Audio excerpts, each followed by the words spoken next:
damai sejahtera Allah yang melampaui segala akal memenuhi hati dan pikiran kita dalam nama Tuhan kita Yesus Kristus. Allah yang penuh kasih, Allah yang merancang keselamatan untuk setiap manusia, agar pada akhirnya setiap orang yang percaya di dalam-Mu ya Tuhan, dalam nama Tuhan Yesus Kristus, maka ia tidak binasa melainkan beroleh hidup yang kekal. Kuasa penyelamatan itulah yang kami agungkan ya Tuhan, kekal selamanya sampai selama-lamanya. Sebab Tuhan telah nyata setiap karya-Mu bagi kami, yang mempersembahkan seluruh kehidupan. Bahkan Engkau tidak memperhitungkan segala kesalahan demi kesalahan kami, tetapi Tuhan kasih itu menutupi segalanya, yang membuat kami boleh bisa berdiri menyembah Tuhan, memuji memuliakan Tuhan. Itu semua karena anugerah-Mu ya Bapa. Di awal dan momen di mana kami sebentar lagi Tuhan, kami mengagungkan dengan penuh sukacita kebesaran dan kemuliaan-Mu, kehadiran-Mu di tengah-tengah dunia ini, yaitu melalui simbol Natal. Di hari ini pun Tuhan menjadi persiapan kami melalui Advent yang pertama ini. Lilin yang menyala adalah sebagai tanda terang telah nyata dan telah memenuhi setiap hati kami untuk menerangi seluruh dunia, yang pada akhirnya semua mulut mengaku Yesus Kristus adalah Tuhan. Dan pujilah Engkau Bapa, terima kasih. Kami merindukan kebenaran firman-Mu.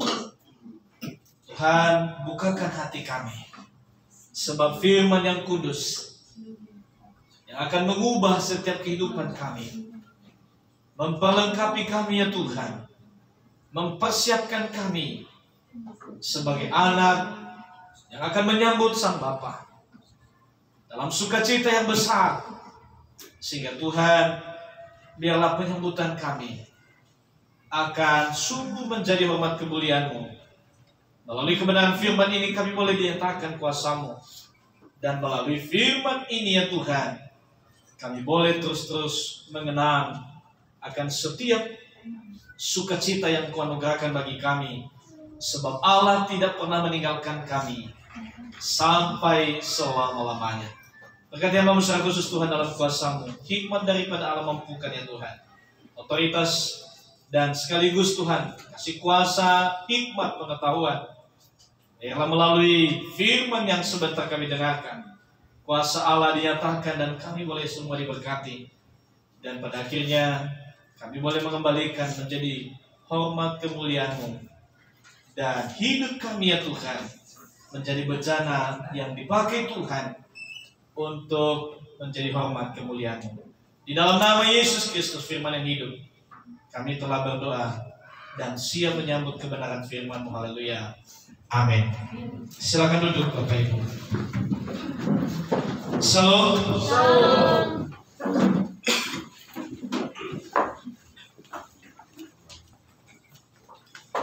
Bapak Ibu jemaat Tuhan, pada kesempatan hari ini kita boleh ada di rumah Tuhan adalah oleh karena pertolongan dan penyertaan Tuhan yang sempurna untuk kita.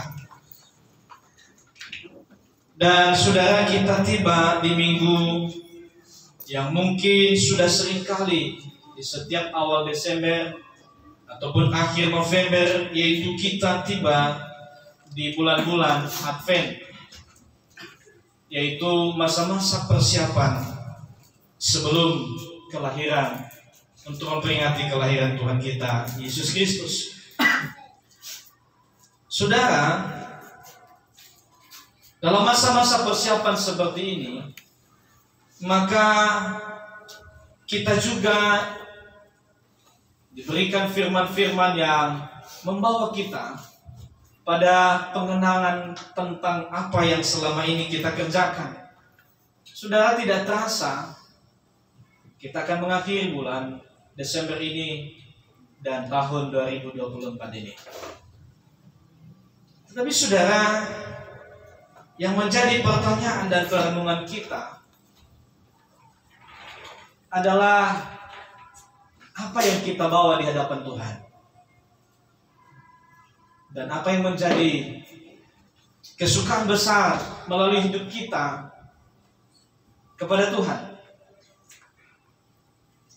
Saudara, hari Kamis kemarin menarik firman Tuhan bahwa banyak orang hari ini melukai hati Tuhan. Dan saudara, bisa saja selama ini kita hadir di kebaktian bukan justru menyenangkan hati Tuhan, tetapi bisa melukai hati Tuhan. Sebab kenapa saudara? Tuhan sudah memberikan transportasi. Tuhan sudah memberikan fasilitas. Tetapi saudara, tujuannya adalah untuk datang menyembah memuliakan Tuhan. Tetapi justru fasilitas yang diberikan Tuhan kita manfaatkan, kita pergunakan bukan untuk memuji Tuhan, tetapi untuk memuji diri, bahkan untuk menghancurkan diri. Saudara, apakah di situ kita menyadari bahwa sesungguhnya kita sedang menyakiti hati Tuhan? Saudara, selamat setahun ini kita akan menyaksikan bagaimana perjalanan hidup kita di rumah Tuhan dan perjalanan kita di luar rumah Tuhan. Jangankan di luar rumah Tuhan, saudara, di dalam rumah Tuhan aja kita bisa menyukai hati Tuhan. Saudara yang dikasihi Tuhan Yesus, itulah kenapa kita bawa di masa-masa persiapan ini. Artinya adalah perenungan sesungguhnya. Walaupun diserukan persiapan pertama, persiapan kedua dalam menyambut sukacita itu. Tapi saudara, saya lebih setuju kalau kita boleh merenungkan diri di hadapan Tuhan. Kalau seringkali kita dengarkan itu, mungkin bahasanya begini, Tuhan itu tidak terhitung apa yang Ia kerjakan dalam hidupmu dan apa yang Ia berikan kepada hidup dalam hidupmu. Tetapi saudara, yang boleh kita tanyakan dan renungkan adalah, karena terasa bukan bodoh sebenarnya. Mungkin menyakiti perasaan kita kalau saya bilang bodoh. Kalau ada orang yang menyatakan, apa yang Tuhan berikan selama hidupku dalam setahun ini? Apa yang Tuhan kerjakan dalam hidupku selama setahun ini? Saudara, bagi saya itu memang kalimat yang paling tepat adalah orang itu tidak tahu diri. Di masa-masa perenungan seperti ini, saudara, saya mengajak kita apa yang saya lakukan kepada Tuhan selama ini. Paling tidak, saudara, menyenangkan hati Tuhan dalam segi sikap perilaku dan imanmu kepadanya. Saudara, jangankan di luar itu, di dalam gereja aja kita bisa melukai Tuhan. Bagaimana melukai Tuhan? Harusnya fasilitas yang diberikan Tuhan hari ini adalah untuk menyembah, memuliakan. Tetapi saudara, kita pergunakan. Ya, kalau boleh, misalnya kita keluar dari gereja dan apapun firman yang disampaikan, ya, Tuhan berikan, contohnya aja fasilitas yang Tuhan berikan melalui HP kita. Tetapi saudara, di momen-momen seperti ini bukan firman Tuhan yang kita baca. Saudara, perhatikan. Kemarin di hari Kamis saya memberikan contoh, karena ini momen-momen pilkada. Saya nomor urut 3 memberikan fasilitas untuk tim sukses saya dan seluruh orang yang mendukung. Ternyata di satu pemilihan mereka memilih nomor 4. Saya nggak bilang 1-2 karena memang kalau 1-2 berarah kepada Nias Barat. Saya nggak mau membawa kita itu 3 dan 4. Saudara, begitu ia melihat, ternyata dimulai dari tim sukses sampai ke sana memilih nomor 4. Bagaimana perasaan nomor 3? Sakitnya tuh di sini, saudara. Kebayang nggak betapa sakitnya hati Tuhan dengan fasilitas yang selama ini diberikan kepada kita? Begitu gajian, bukan Tuhan yang kita ingat. Bapak Ibu ingat sendiri apa yang kamu ingat? Begitu gajian. Begitu sudah diberikan fasilitas yang Tuhan berikan bagi kita berbagai macam, saudara. Saya mengingat ini karena memang kemarin itu harusnya di hari Rabu itu adalah pasal 99 Mazmur. Dan hari Kemisnya adalah jatuh di Mazmur 100. Sehingga harusnya saya bawa tetapi saya mau membawa waktu hari Kamis itu adalah untuk tema 99. Tuhan sudah memberikan fasilitas, saudara. Tetapi kita tidak menyadari fasilitas itu diberikan Tuhan bagi kita. Pertama adalah kesehatan. Saudara, kalau kita tidak diberikan kesehatan, nggak ada yang bisa diandalkan. Kedua adalah kekuatan. Ketiga adalah waktu. Keempat adalah fasilitas dari segi finansial. Yang kita sekarang ini lihat adalah kekayaan, gaji, dan lain sebagainya. Saudara, itulah fasilitas yang diberikan Tuhan. Pertanyaannya, selama ini Tuhan berikan selama setahun fasilitas itu, ada yang terarah nggak untuk menyenangkan hati Tuhan? Fasilitas itu untuk membuat hati Tuhan tersenang. Saudara, mungkin saya tidak menghakimi, 95% tidak pernah fasilitas itu kita pergunakan untuk Tuhan berikan waktu untuk kita ada di rumah Tuhan berapa jam, saudara. Tetapi begitu lama khotbah kita sudah mulai menggerutu. Pertanyaannya adalah, itu menyakiti hati Tuhan tidak? Jawab sendiri di hatimu. Jawab sendiri. Jangan jawab di hadapan saya hari ini. Saudara yang dikasihi Tuhan, kemarin sewaktu saya melayani di pos, saya bilang, WL pun dalam kondisi semangat yang memuji Tuhan, bisa saja di belakang ini ada yang iri, bahkan ada yang tidak terima dengan semangatnya seperti itu. Tetapi di gereja loh, saudara, karena banyak orang tidak senang melihat orang sukses. Bisa aja, saudara. Apalagi kalau misalnya mereka dalam kondisi perang dingin. Maka begitu dia melihat semangat itu, saudara tidak senang.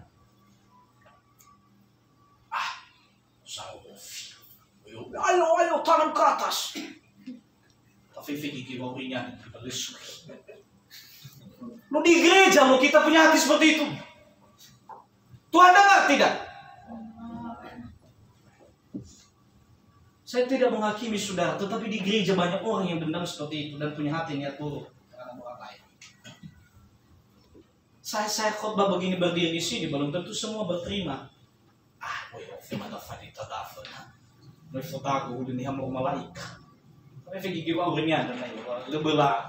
Dan lain sebagainya. Ada nggak yang seperti itu, saudara? Apalagi nanti kalau saya khotbah sampai 45 menit sudah melewati. Soalnya ingat.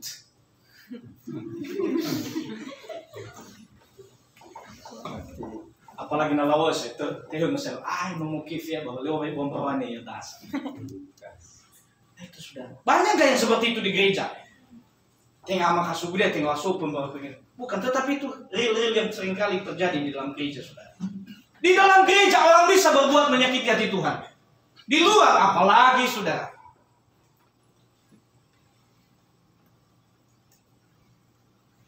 Apalagi kalau ada orang yang berbilang begini, kalau dia yang khotbah, saya tidak ke gereja.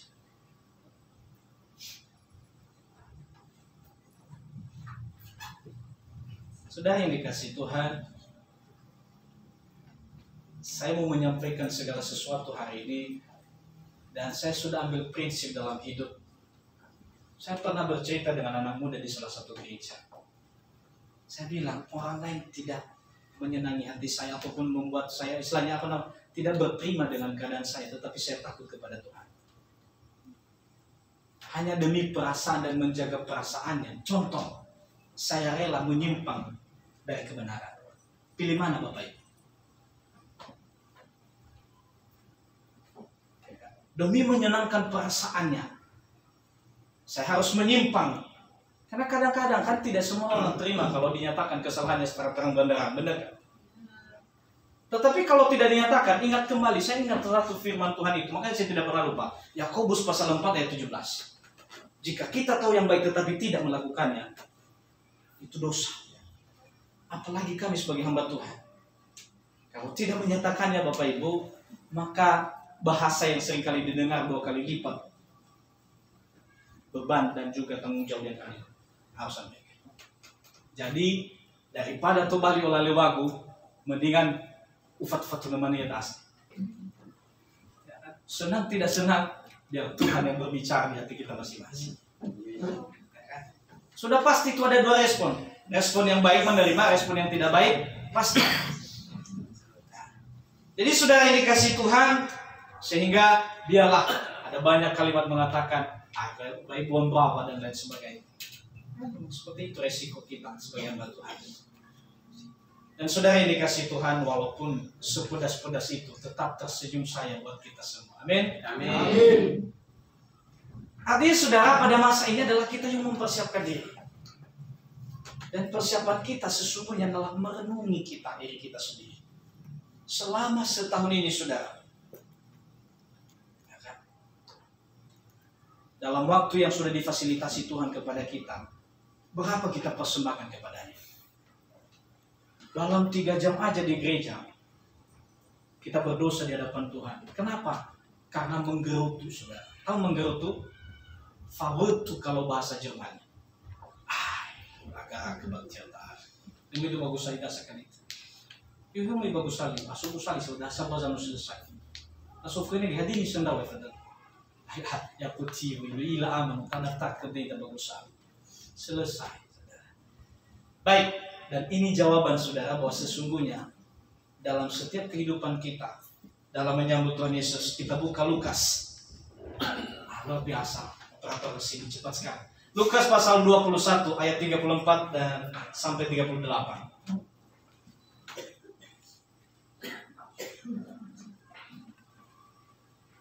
Ada sukacita jemaat Tuhan? Amin. Ingin kemuliaan untuk Tuhan. Karena tadi sudah membuat kuping panas. Jadi harus tepuk tangan sehingga arah panas di kuping mengalir ke tangan. Sehingga sukacita kembali mendengarkan firman Tuhan. Sekali lagi berikan tepuk tangan dan kemuliaan untuk Tuhan. Baik Bapak Ibu yang dikasih Tuhan, kita baca silih berganti. Dimulai dari ayat 34.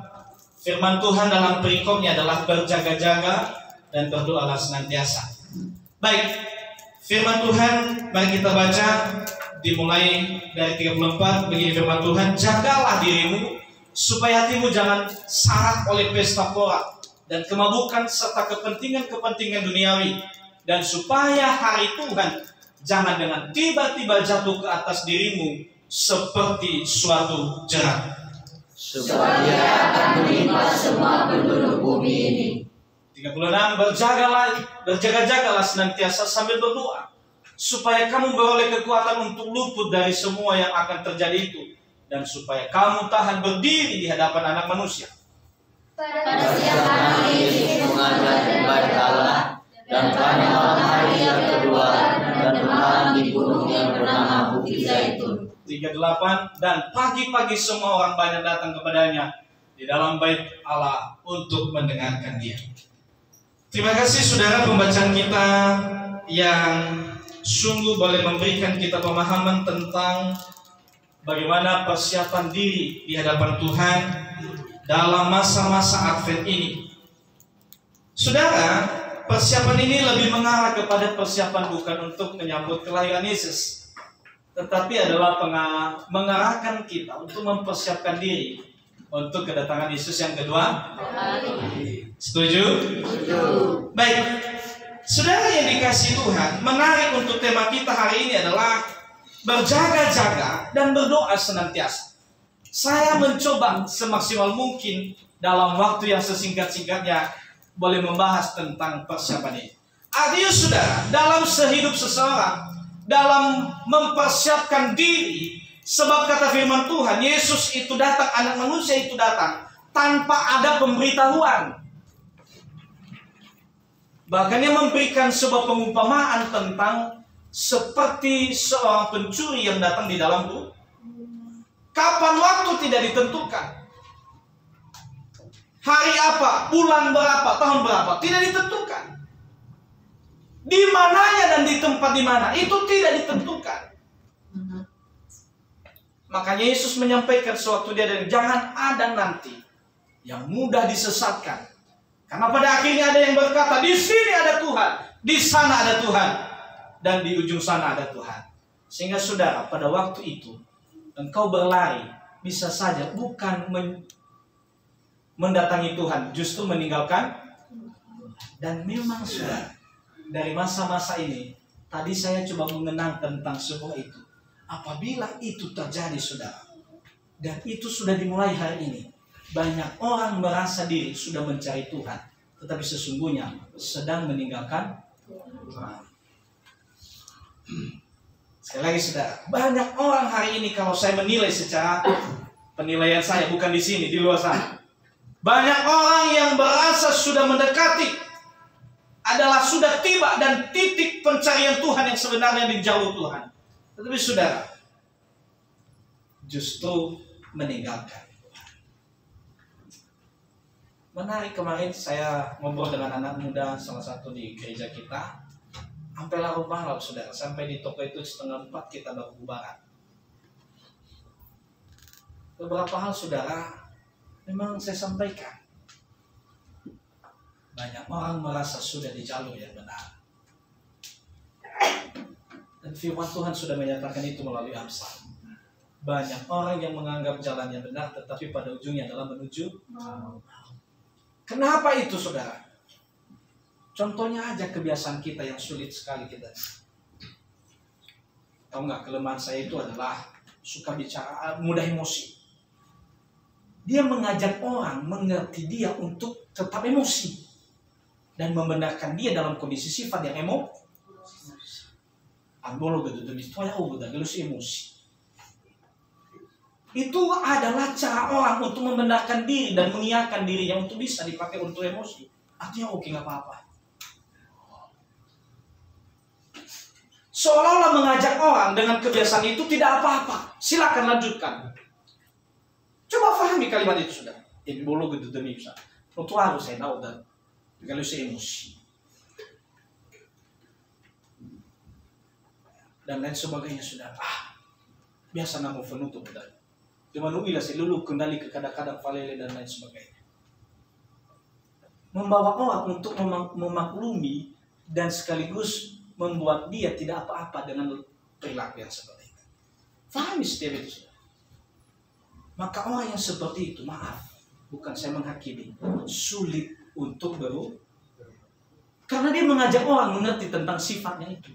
Bukan justru meminta untuk orang untuk mendukungnya untuk berubah dari sifat itu. Jadi hati-hati. Kalau sempat selama ini kita bilang seperti itu, jangan bilang, ada kekumai deh, boleh gitu. Kadang-kadang dan emosi itu ada hal gitu dan sebagainya. Saudara, itu bukan untuk dirinya untuk berubah. Tahu saudara, pernyataan seperti itu untuk mengajak orang mengerti tentang dia. Dan apabila ke depan dia terus berulang-ulang seperti itu, artinya itu sudah menjadi kebiasaannya. Dan orang ini akan sulit, saudara, untuk berubah. Sampai kapanpun saudara, kalau kita di Jakarta ini sudah 8 tahun gereja, maka pernah melihat orang yang seperti ini, ada nggak perubahan bagi orang yang selalu menyatakan argumen seperti itu? Tidak ada saudara, sampai hari ini pun tetap dia berlaku seperti itu. Karena apa? Dia mengajak orang untuk mengerti. Dan kalau bisa, menganggap itu adalah tidak apa-apa kebiasaannya seperti itu.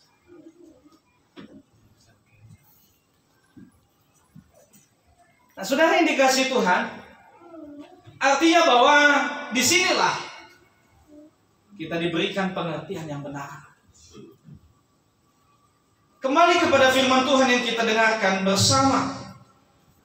Saya memberikan tema yaitu berjaga-jagalah dan berdoa senantiasa. Berjaga dan berdoalah senantiasa. Saudara, dalam sebuah ataupun anggap saja security, bukan security, apa namanya? Artinya keamanan. Dalam keamanan itu saudara, untuk menjaga dan dalam berjaga-jaga, maka bukan serta-merta tidak ada perlengkapan yang dia persiapkan. Jelas? Saya pertimbangkan itu ada 3. Itu secara global dan umum. Dalam setiap orang berjaga-jaga, dalam orang persiapan sebagai keamanan dia dan lain sebagainya, 3 ini dia harus ada dalam dirinya. Pertama adalah, saudara, sebagai orang yang berjaga-jaga, maka kita wajib ada persenjataan. Amin. Wajib, saudara. Contoh, kita dalam menghadapi ada perampokan. Masa saudara siap-siap berjaga-jaga tanpa membawa alat? Maka engkau dibilang bodoh. Ini bahasa firman, saya nggak bukan mengatakan ini. Karena ada 5 gadis bijaksana, ada 5 gadis. Kenapa saudara itu terjadi? Karena pada dasarnya orang itu pergi, tetapi tidak dengan senjata yang baik. Dalam berjaga-jaga saudara, mesti ada senjata. Kalau musuh yang kita hadapi kita harus berjaga-jaga. Saudara, ada nggak orang yang menghadapi musuh itu dengan berjaga-jaga tanpa ada senjata dan alat baginya? Maka saudara, menjaga diri dan berjaga-jaga hari ini wajib kita punya senjata. Amin. Jangan bermodal dengan beribadah. Oh, yang penting senjata saya hanya beribadah. Saudara, itu bukan senjata yang kuat dalam dirimu berjaga-jaga. Makanya jangan heran orang itu tidak ada perubahan, dan kedua mudah sekali menggerutu, bahkan pun menyalahkan Tuhan apabila jatuh. Karena apa saudara? Senjatanya, saya pernah menjelaskan di komisi pria itu. Saudara, kata firman, musuh kita bukan darah dan tetapi penguasa-penguasa di udara. Kalau itu musuh kita, saudara, kita tahu bahwa sementara ini kita lihat dan firman Tuhan menjelaskan banyak maksud itu. Bahwa hari ini iblis seperti singa yang tahu saudara, singa yang mengaum-ngaum, artinya sudah siap dalam kondisi tengkaman yang memang luar biasa. Dia sudah mempersiapkan diri dengan baik. Artinya saudara, kalau kita bawa kerana sekarang, dia sudah membawa senjata pisau. Kamu tidak punya senjata dan mungkin senjatamu adalah sendok, berbanding nggak? Makanya manusia banyak jatuh hari ini. Karena kenapa?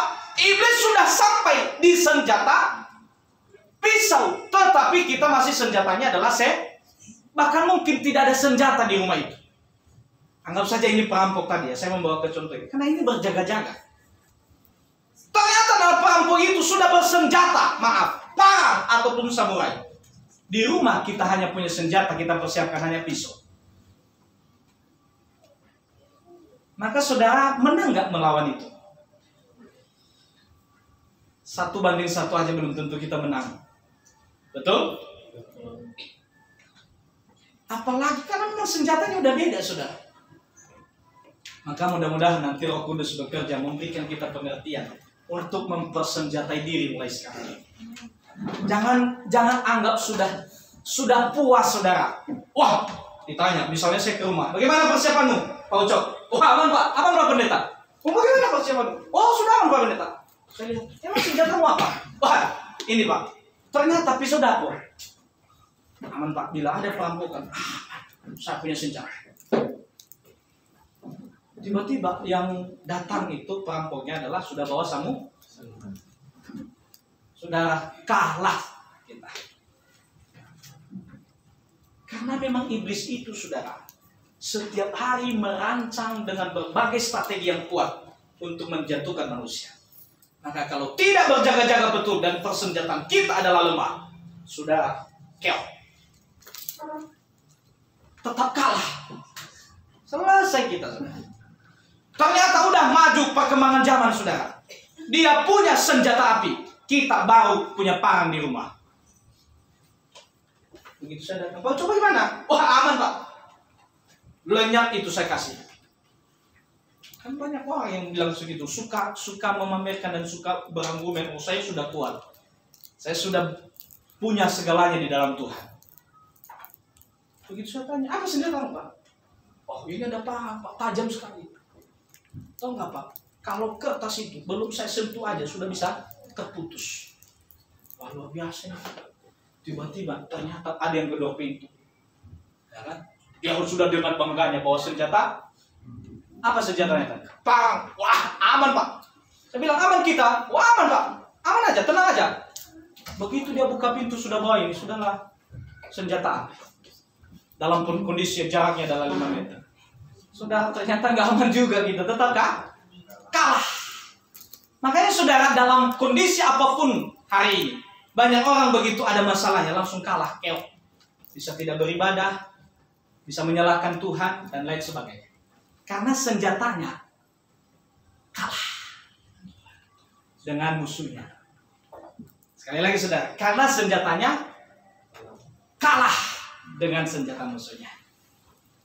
Oh ternyata, sudah mulai beralih. Ternyata orang ini semakin rajin beribadah sering dan melayani. Ternyata senjatanya sudah mulai ada perkembangan. Dia punya senapan angin, ya kan? Ternyata saudara, begitu dia buka pintu, karena saya tanya lagi, Pak, bagaimana aman? Oh aman Pak Pendeta. Saya bilang jangan bikin kita mati konyol di sini ya. Oh aman Pak Pendeta. Saya bilang senjatamu apa? Oh saya sudah punya laras panjang Pak Pendeta. Saya bilang aman inilah, ya kan? Ternyata begitu dia buka pintu, bukan laras panjang yang ada di hadapan kita, tetapi meriam saudara.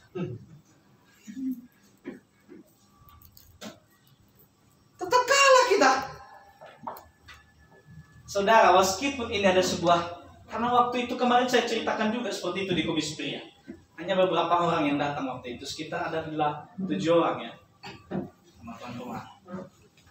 Saudara, jangan puas dengan engkau sudah beribadah.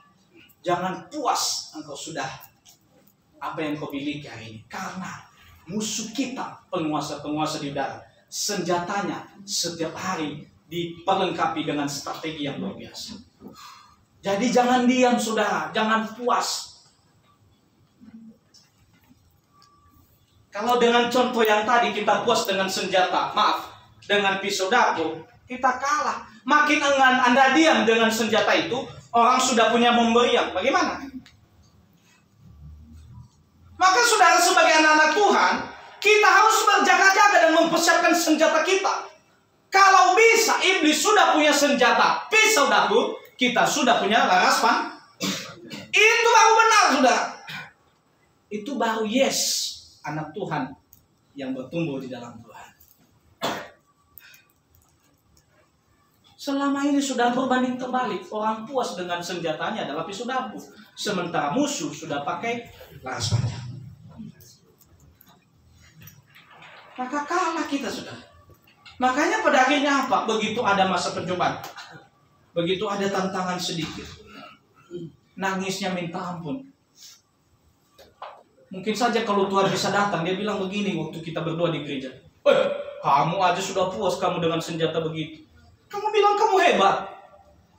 Kan kamu bilang dengan hanya beribadah, oh sudah aman senjata saya. Kan? Tahu nggak musuh sebenarnya sudah pakai meriam loh. Baru lihat, oh iya ya. Ternyata pertumbuhan rohani itu harus signifikan, harus menaik grafiknya. Dan senjata kita harus lebih kuat. Kita baca dalam Efesus pasal 6. Ayat 13 sampai 11 sampai 13.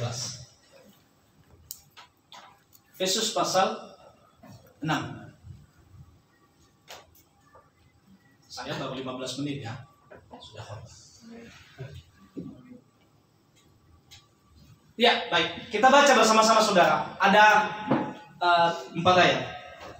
Atau 3 ayat. 1, 2, 3. Kenakanlah seluruh perlengkapan senjata Allah, supaya kamu dapat bertahan melawan tipu muslihat iblis.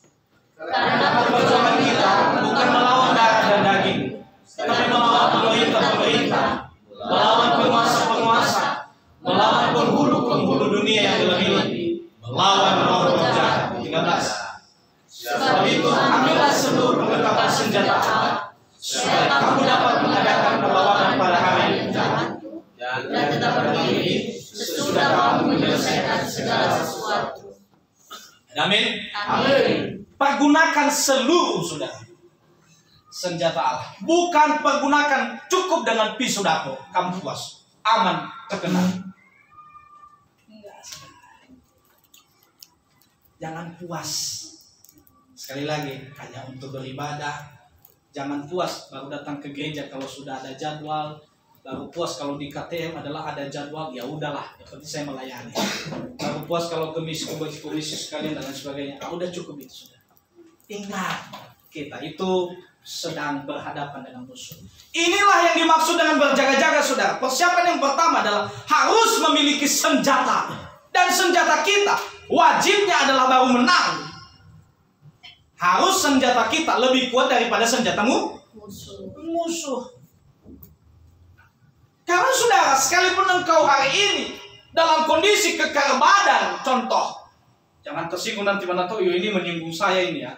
Contohnya, tetapi musuh hanya dengan 1 meter semampai ya, 1 meter tak sampai. Apa namanya bahasanya kalau disingkat? Ya 1 meter kotor lah. Ternyata kita sudah 2 meter, tetapi dia hanya 1 meter. Kita sudah dengan bodinya yang luar biasa, tetapi senjata kita pisau dapur, dia sudah senjata api. Selesai. Artinya mengandalkan kekuatan pun saudara, mengandalkan bodi yang gede tidak menjamin. Karena apa? Senjatanya sudah lebih kuat daripada kita. Dalam iman kekristenan, pertumbuhan rohani, maka persenjatai dirimu dalam berjaga-jaga adalah harus dengan seluruh perlengkapan rohani, perlengkapan Allah. Itu baru boleh. Kalau tidak, Anda tetap kalah. Makanya begitu ada masalah, tidak kelihatan minggu depan. Ya kan? Begitu ada orang pasang status, sementara status itu kemana, kita langsung yang tersinggung. Kan nggak fair itu namanya. Ya kan? Banyak nggak yang suka tersinggung dalam status orang? Entah statusnya kepada siapa, kita yang tersinggung. Nggak ada kerjaan banget. Itu karena senjata iman kita sudah di bawah daripada musuh kita. Tapi kalau senjata kita lebih tinggi daripada musuh, saudara, sekalipun tertuju dengan nama pun, hati berkecara. Maklumi. Sebab kenapa? Leilah hati divalua.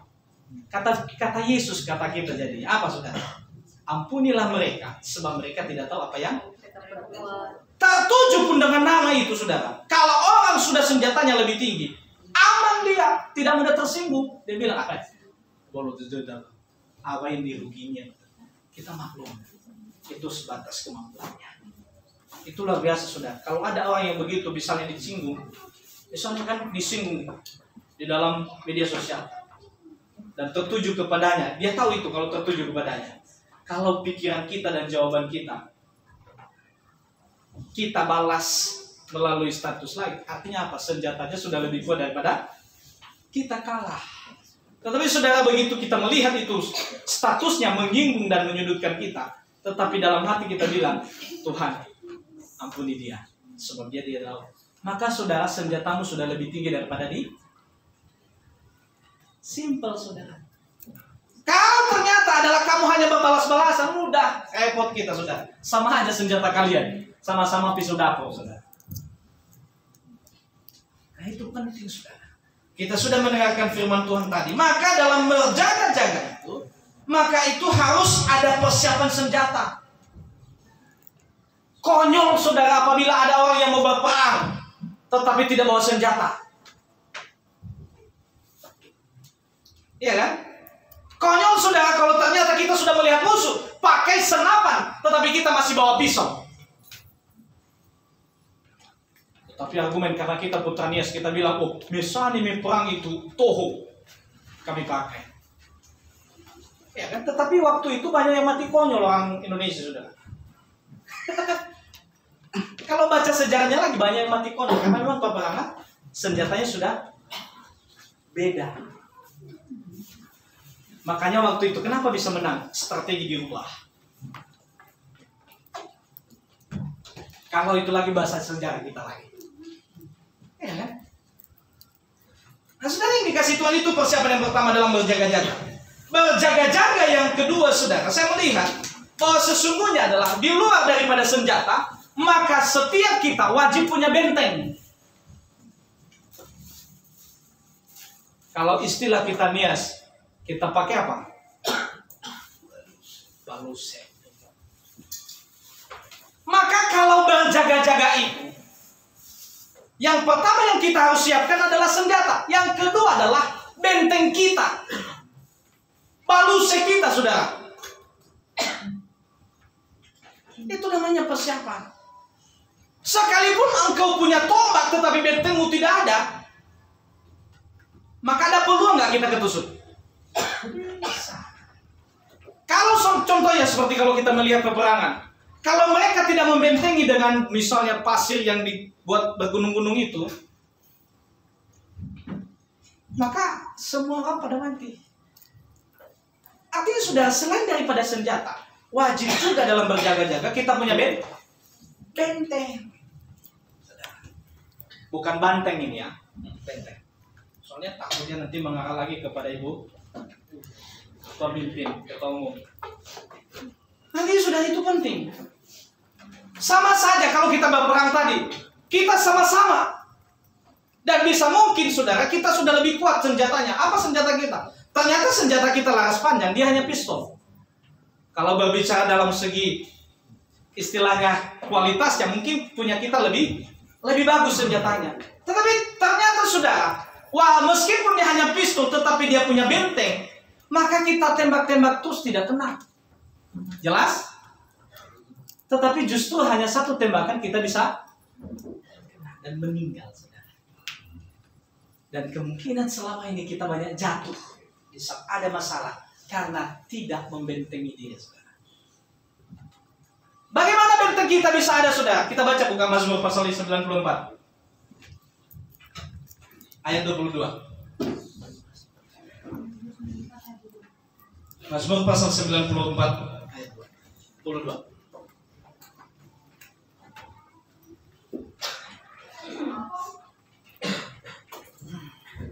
Ya, saudara yang dikasih Tuhan, 1, 2, 3. Tetapi Tuhan adalah kota bentengku dan Allah adalah gunung batu perlindungan. Seorang Daud, saudara, tahu bahwa sesungguhnya sekalipun dia punya senjata yang kuat, tetapi harus demi keselamatannya, dia harus punya benteng yang kuat. Dan bentengnya adalah Tuhan.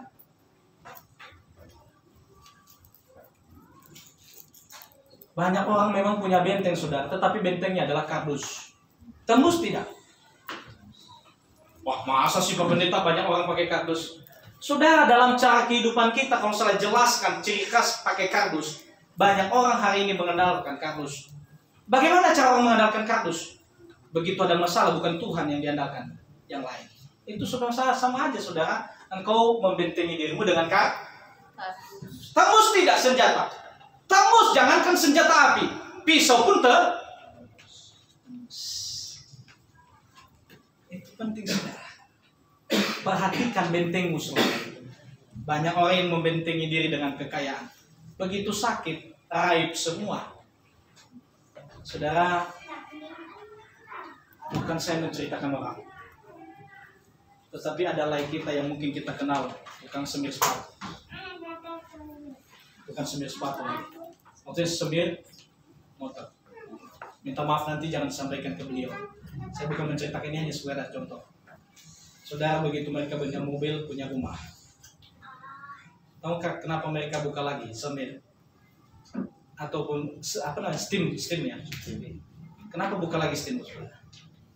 Karena semua kekayaan mereka raib hanya oleh karena pengobatan. Dan itu pun belum sembuh tetap. Dibutuhkan, saya sudah konsultan dan sudah cerita-cerita dengan mereka.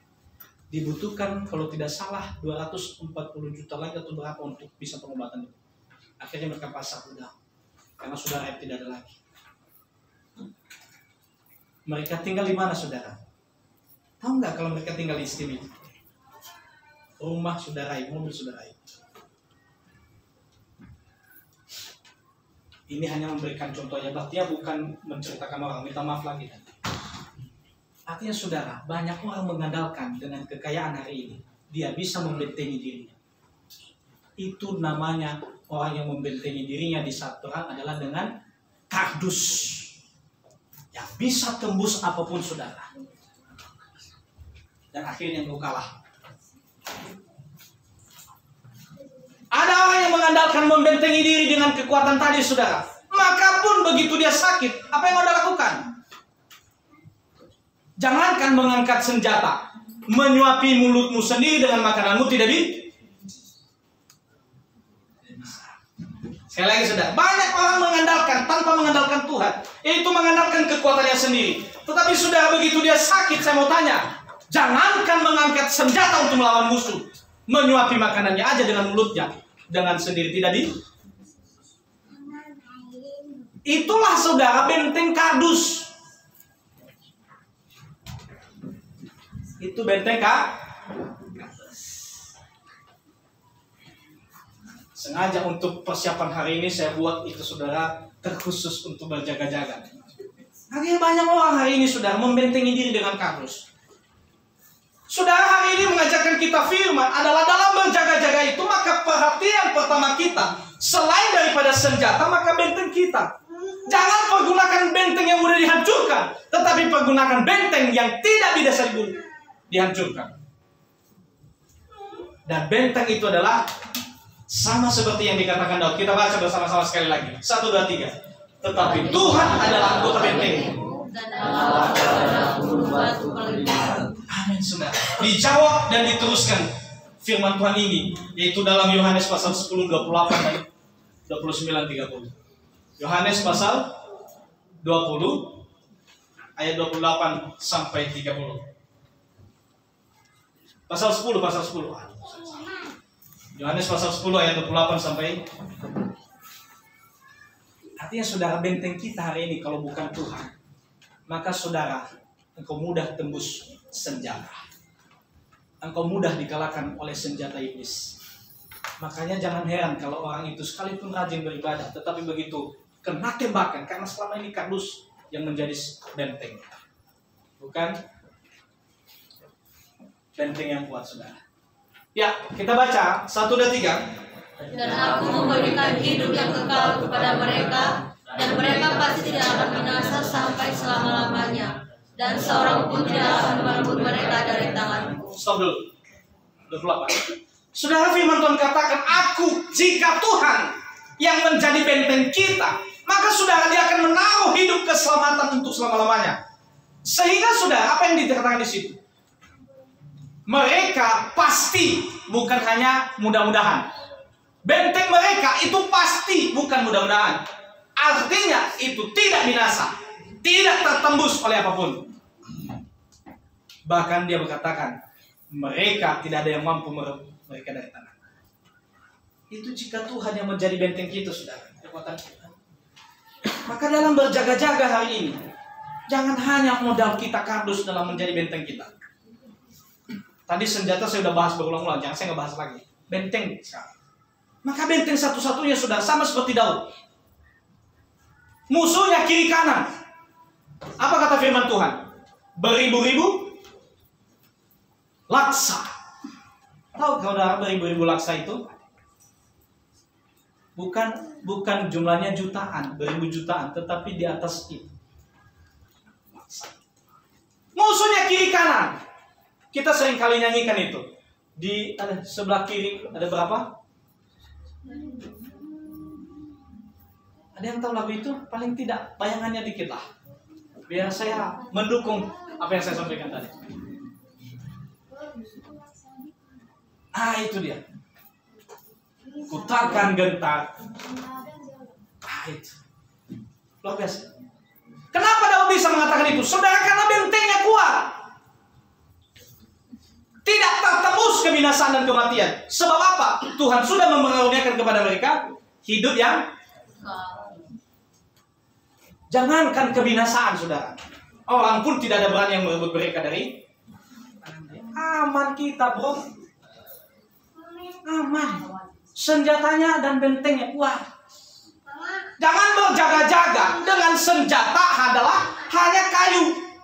Jangan hanya membentengi diri dengan kardus. Maka saudara, kalau musuh kita sudah laras panjang, lewat semua kita, selesai. Dan banyak orang hari ini saudara, dan dari dulu hanya berjaga-jaga seperti 5 gadis bodoh. Mereka bilang, oh udah cukup yang kami miliki, kami nggak perlu bawa lagi.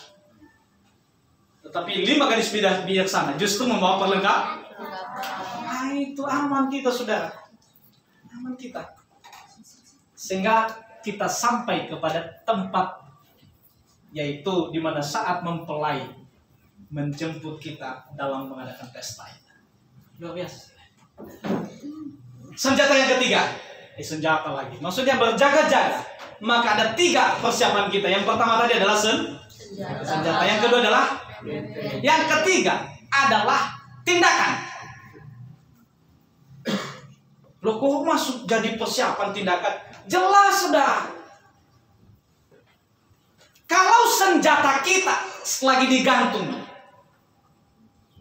kalau benteng kita lagi digantung, tetapi engkau tidak mempersiapkan diri mengambilnya dan melakukannya, maka apa yang terjadi saudara? Sama saja tong kosong nyari bunyinya.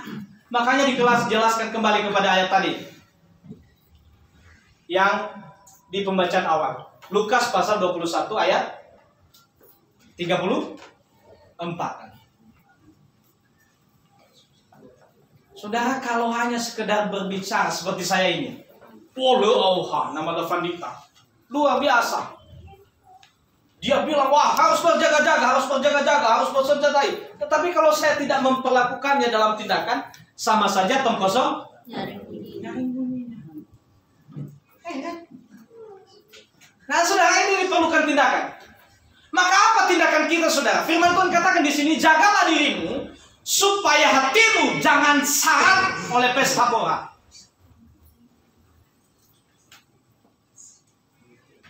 Pernah lihat film di saat mereka pesta pora ada penyerbuan? Pernah? Mereka bisa menang gak?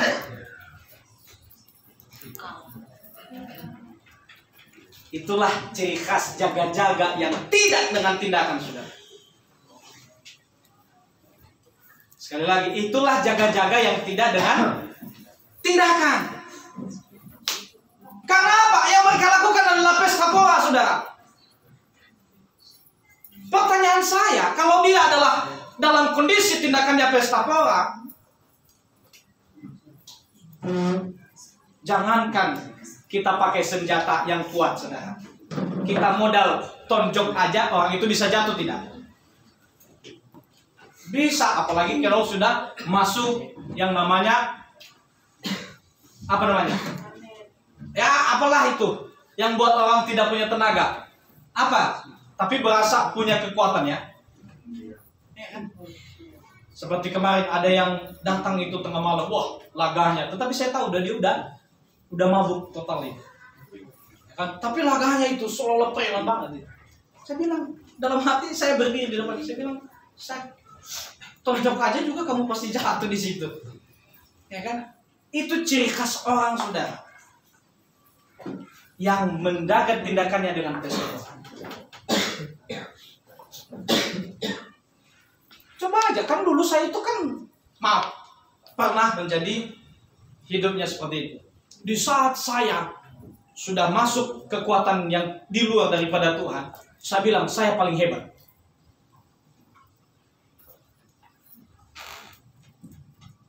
Kan seperti itu. Saya pernah berdiri di tempat steam motor lain kita tadi. Saya pernah berdiri di situ sore-sore. Dan setiap orang yang lewat itu saya ancam. Karena dulu memang ada polemik juga di depan yang berseberang itu. Mereka sok-sok aja. Begitu sore-sore saya langsung berdiri di situ. Saya tunjuk-tunjuk mereka yang di depan itu. Saya bilang, siapa yang berani maju? Tetapi kalau ada yang maju, belum tentu saya bisa menang. Benar gak? Iya kan? Waktu itu ada motor yang pakai motor Vixen. Dia memang badannya gede. Dia melihat saya sambil lewat, dia bilang, wah, kamu ini ngapain di situ? Bodoh kamu. Bilang apa? Saya kira dia nggak pergi. Ya. Ternyata begitu saya mau nyampe, dia langsung lari. Langsung bablas pergi. Saya bilang, wah. Iya. Bukan kebanggaan itu saudara, tetapi sesungguhnya sama seperti yang saya bilang tadi. Jangankan modal senjata, tetapi modal ditonjok aja, saya pasti sudah jatuh. Tetapi merasa diri sudah hebat. Artinya saudara harus dengan tindakan, jagalah dirimu supaya hatimu jangan serak oleh pesta pora, kebabukan, serta kepentingan-kepentingan duniawi, yang supaya di mana hari Tuhan, jangan dengan tiba-tiba yang kamu lakukan menjadi jeratmu itu maksudnya saudara. Sekali lagi, apa yang Anda lakukan menjadi jeratmu sendiri. Sama seperti orang yang menggali lubang untuk menjerat orang untuk jatuh ke dalam, tetapi dia sendiri. Dan itulah ciri khas orang pada akhirnya saudara. Maka jangan heran banyak orang dipermalukan sendiri oleh perilaku dan perilaku yang selama ini dia omongkan dan dia tegakkan kepada Allah. Makanya Tuhan bilang, jangan menghakimi dan jangan mengukur orang, karena ukuran yang kamu pakai untuk orang itu akan diukurkan gebak. Yang jelas itu. Maka setiap kita harus dengan persiapan, itu tindakan saudara. Karena kalau sekalipun engkau punya senjata tadi, kenapa saya kasih di terakhir tindakan ini? Kalau kita punya senjata, yes, senjata kita apa? Firman Allah. Firman Allah. Kita punya benteng. Siapa benteng kita? Tuhan Allah. Tetapi saudara, kalau tidak dilakukan dengan tindakan, habislah kita. Sehingga saudara, masih mending kalau habislah. Tetapi pada akhirnya apa yang kita kerjakan itu menjerat kita, membunuh kita sendiri, saudara. Coba pertimbangkan selama ini, seperti yang kita lakukan setiap hari, itu menjadi jerat kita sendiri setiap hari. Saudara yang dikasihi Tuhan, ini ada dalam berjaga-jaga. Belum berdoa, kan kita hanya bahas berjaga-jaga. Baru juga 30 menit saya. Artinya saudara, kita berjaga-jaga, kata firman Tuhan, sambil berdoa. Berdoa itu saudara, sama seperti orang yang selalu punya senjata, tetapi terus memperhatikan amunisinya. Ya, mudah-mudahan kita memahami. Saya pelan-pelan aja. Sehingga kata firman Tuhan, saya halewu mau kemi saya. Artinya sudah begini. Kenapa kita butuh doa? Karena sama seperti orang yang bawa senjata, tetapi tidak membawa amunisi dan tidak memperhatikan amunisinya. Maka itu yang diperlukan saudara kita. Kenapa berdoa setiap hari? Saya pernah berjelaskan itu dan saya tidak ulangi lagi. Saya kenapa berdoa malam hari? Kenapa saya berdoa pagi hari? Karena ada dua. Karena saya tahu dan saya tidak. Masih ingat itu? Tetapi semua katakan adalah, kenapa kita harus berjaga-jaga sambil berdoa? Karena pada dasarnya adalah senjata kita apabila tidak membawa amunisi, sama seperti gadis bodoh tadi yang punya memang pelita, tetapi pada akhirnya pelita itu mati karena kehabisan. Maka itulah kenapa kita berdoa. Simple aja saya jelaskan berdoa itu saudara. Artinya itulah amunisi kita hari ini dalam membentengi diri, secara khusus untuk melengkapi persenjataan kita dan benteng kita di dalam Tuhan. Kenapa harus senantiasa? Karena kata firman Tuhan, setiap orang yang setia sampai pada akhirnya, maka merekalah yang menerima mahkota. Saudara yang dikasihi Tuhan, itulah yang namanya persiapan kita. Ayat 20-35. Ya. Sebab Ia akan menimpa semua penduduk bumi. Tidak pilih kasih. 36.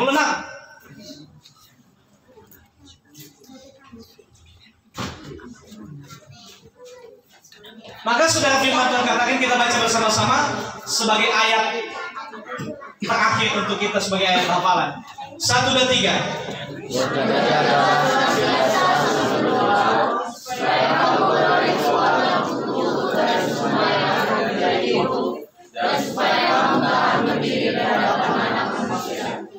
Berjaga-jagalah dan berdoa senantiasa saudara, supaya kamu beroleh kekuatan untuk dapat luput. Luput itu terlepaskan dari semua yang akan terjadi, supaya kamu tahan berdiri di saat ada di hadapan anak manusia, sehingga kita disebut pemenang bukan gagal. Tuhan Yesus memberkati. Kita berdoa. Terpujilah Tuhan, terima kasih Bapa, Hamba-Mu terbatas dalam memberikan firman, tetapi sungguh kuasa daripada Allah yang tak terbatas akan memberkati firman ini yang menuntun kami pada persiapan yang matang, yaitu dengan berjaga-jaga dan berdoa senantiasa, yaitu dengan kami terus memiliki dan mempersiapkan senjata yang baik dan juga benteng yang kuat, dan dengan melakukan dengan tindakan. Terima kasih Tuhan, kami punya senjata kebenaran firman dan benteng yang kuat adalah Allah Tuhan kami yang mampu menjaga kami, bahkan memberikan kami hidup yang kekal, sehingga kami tidak binasa, tetapi kami beroleh keselamatan. Terpujilah Tuhan, terima kasih ya Bapak. Ajar kami dalam berjaga-jaga dan terus berdoa senantiasa dengan persiapan matang sampai Yesus datang menjemput kami untuk penuh dengan sorak-sorai dalam tempat yang Tuhan sediakan bagi kami. Di dalam nama Tuhan kami Yesus Kristus kami telah berdoa. Haleluya. Amin. Kami telah dengar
terjemahan kudus. Bapak Ibu yang dikasihi Tuhan, hari ini adalah masa kita mempersiapkan diri di Advent yang pertama. Kita ada di hadapan hadirat Tuhan. Kita telah diberkati oleh firman Tuhan untuk terus berjaga-jaga, berdoa senantiasa. Dan kita punya Allah yang luar biasa, benteng sejati kita, dan Yesus Kristus yang adalah firman yang akan menjadi persenjataan kita. Dan pada akhirnya lakukanlah itu dalam tindakan, sehingga kita beroleh karunia keselamatan yang tidak dibinasakan dan tidak dapat dibinasakan.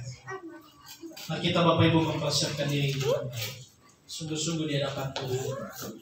Dan kita menaikkan pujian yang indah kepada Tuhan dengan sepenuh hati dan setulus hati. Kita naikkan pujian pada kaki salib.